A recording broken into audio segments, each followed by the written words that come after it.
500 parrainages.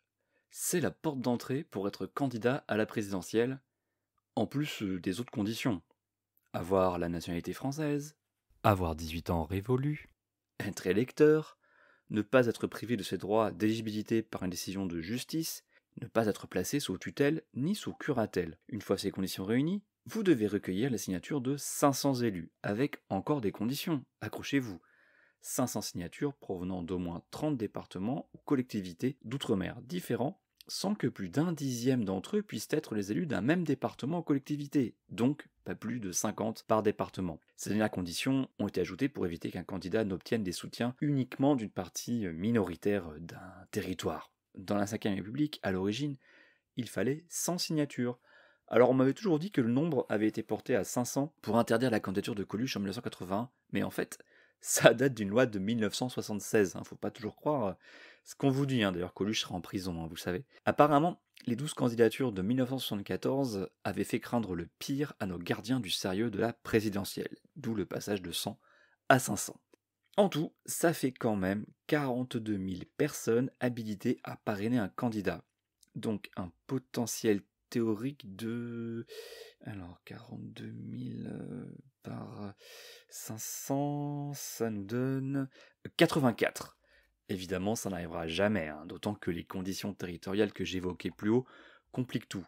Mais ça fait du monde qui peut désigner les candidats, maires, les conseillers départementaux, régionaux, les parlementaires entre Bruxelles, le Sénat, l'Assemblée, et quand même plus de 40 000 maires, quoi.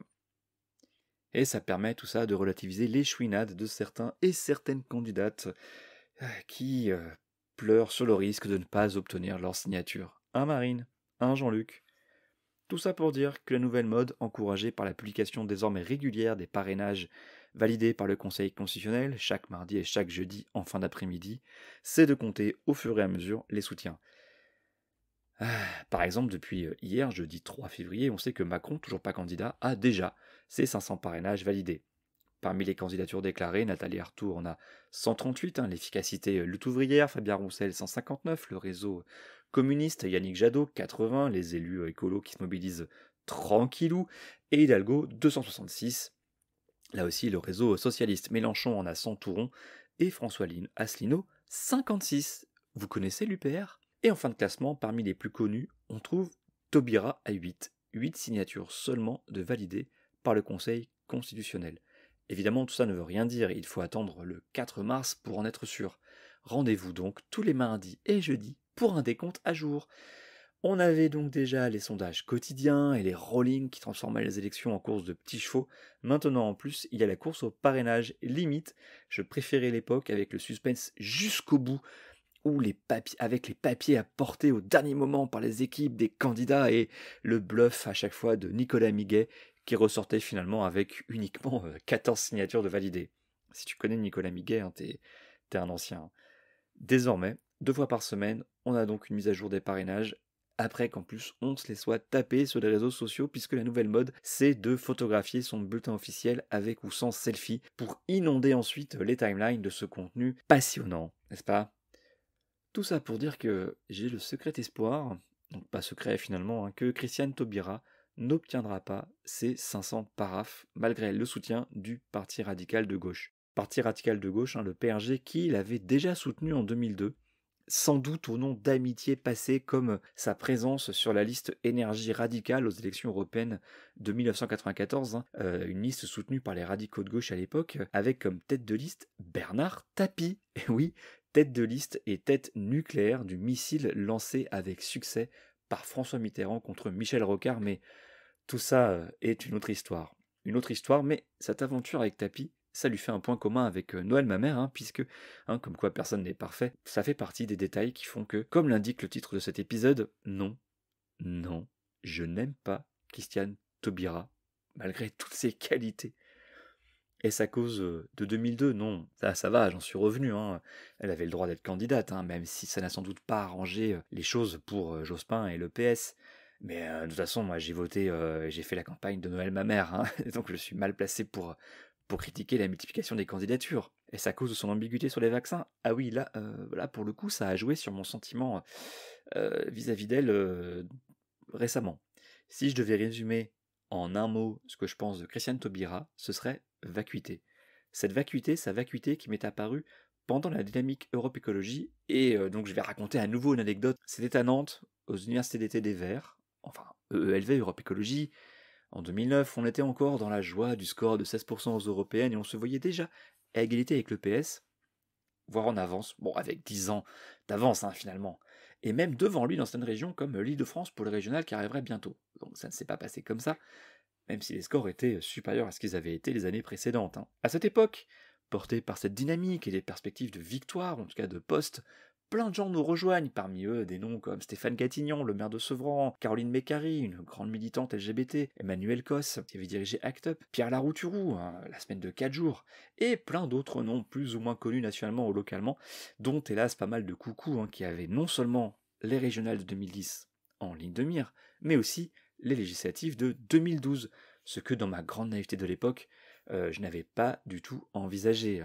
Pour moi, il parlait pour ce régional, il voulait évidemment être conseiller régional, pas député, évidemment. Oh, my sweet summer child. Et donc à Nantes, une plénière prévoit la prise de parole de Christiane Taubira.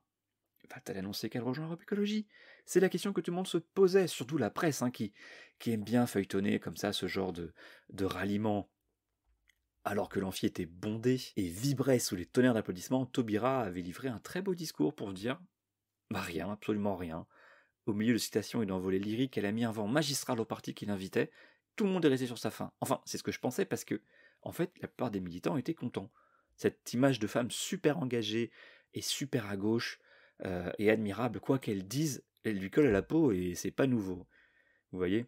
Et il faut croire que plus de 10 ans plus tard, alors qu'on a tous en tête cette tirade pour défendre brillamment le mariage pour tous, eh bien, cette image n'a pas changé. Cet engagement en faveur de cette réforme et sa défense brillante, parce que oui, c'est une bonne oratrice, l'a évidemment, comme tout le monde, fait remonter dans mon estime. Mais dès qu'on sort des grands principes, je continue à penser qu'il n'y a plus personne. Plus grave pour cette campagne, c'est que tout pue l'improvisation paniquée.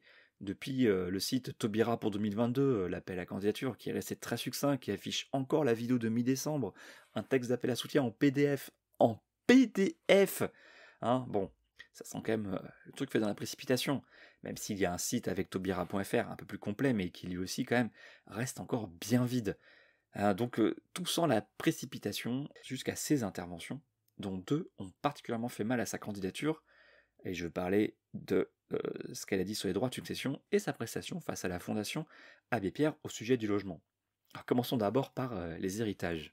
Donc l'objectif, c'est de faire en sorte que les personnes qui toute leur vie ont travaillé, ont constitué un patrimoine, puissent le léguer sans avoir à payer des frais de succession. C'est ça l'objectif. Et puis il y a un niveau. Pour l'instant, les travaux que nous faisons font apparaître qu'à partir de 4,2 millions d'euros de patrimoine, on peut fiscaliser de façon sérieuse.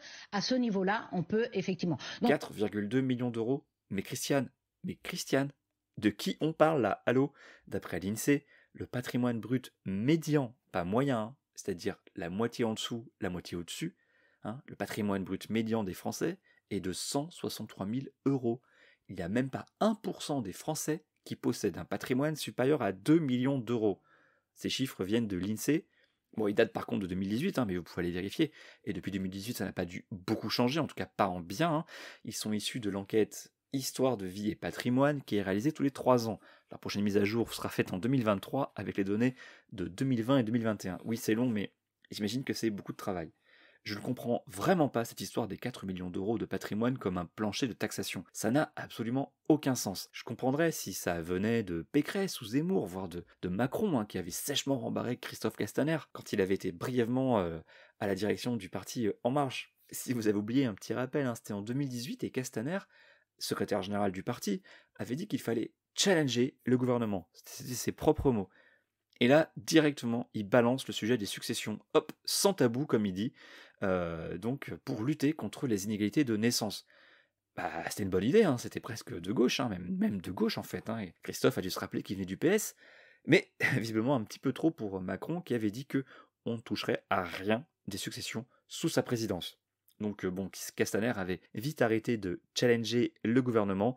Il aurait peut-être dû commencer par un autre sujet, le pauvre. Bref, de la part de la droite ou du centre droit, Ça ne m'étonne pas qu'on évoque zéro taxation sur les héritages, d'autant plus que ça ne concerne presque personne, hein, mais que tout le monde pense être concerné par des impôts trop lourds, alors que c'est faux. En ligne directe, il y a au moins 95% de chances que vous ne payez rien, absolument rien. Donc de la droite, ça ne m'étonne pas, mais venant de la part d'une candidate qui se prétend et qui a une image, une aura de la vraie gauche, au point de réclamer l'union derrière elle en raison de cette mascarade de primaire populaire, ça me laisse vraiment perplexe. Après, elle défend ce qu'elle veut, hein, mais il faut une sacrée dissonance cognitive de la part de ses soutiens vraie gauche, plus à gauche que moi tu meurs, pour prétendre qu'il n'y a aucun problème. Pire, l'impro comme ça, là, ça se manque de préparation, se sent aussi sur les sujets sérieux, qui demandent de l'expertise, comme le logement, un sujet avec des chiffres dans tous les sens, de l'urbanisme, du temps long, des textes, des normes, des histoires de revenus, des aides sociales dans tous les sens, des problèmes juridiques entre bailleurs et État, entre collectivités locales et copropriétés, etc. Typiquement le genre de sujet qu'il faut bien potasser. Eh bien, comme une bachelière qui a fait l'impasse malheureusement sur le sujet qui tombe à l'oral, Christiane a bafouillé, et alors là, j'adore, elle a dégainé en fin de phrase la carte magique de l'augmentation de tous les minima sociaux, le joker de la gauche. Et juste, pardon, si on augmente le RSA de 30%, les gens restent sous le seuil de pauvreté quand même. Oui, mais on y ajoute, voilà, on peut y ajouter l'APL d'une part, et puis je considère que il y a la nécessité de revoir la totalité des minima sociaux. C'est bien joli les citations, hein, mais on a vu, ça ne suffit pas à masquer un manque de préparation, et ça ne masque pas non plus un flou entretenu, sûrement par peur de montrer des propositions trop clivantes. Elle aura dû laisser cette stratégie à Macron, qui va faire le même coup en 2022 qu'en 2017, une campagne auberge espagnole où chacun y apportera ce qu'il souhaite, où chacun y verra ce qu'il veut voir. Matez le site avec vous, hein, c'est exactement la tournure que ça prend. Moi, je ne vois que ce que je crois. Donc pour Taubira, c'est sans doute une conséquence de l'improvisation totale de sa candidature, du fait qu'elle s'y soit pris extrêmement tard. Hein. Peut-être une candidature dont on connaîtra un jour les dessous, hein. Qui lui a demandé, qui y croit pour de vrai, qui sont les grands stratèges derrière ce qui se profile comme un grand fiasco qui ajoute au fiasco de la gauche des années 2010 et 2020, qui fait passer les Balkans pour un paisible champ de pâquerettes. À moins que ce ne soit voulu, et dans ce cas c'est encore pire.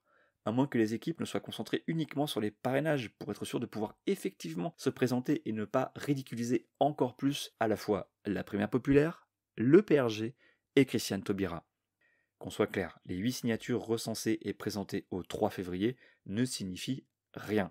Mais les quelques rumeurs de voix dissidentes jusqu'au bureau exécutif, avec des propos sur la laïcité qui écrasent, que ça n'a pas dû arranger, parce que c'est quand même des laïcs au PRG, peut-être qu'il pourrait manquer quelques signatures et que ça transpire pas mal au staff de campagne. En conclusion, il faut bien conclure, Taubira veut être le fer de lance à gauche, même si le simple mot d'union est devenu une blague. Hein. Mais pour ça, il faudra faire mieux que citer René Char ou Aimé Césaire sur fond de slam.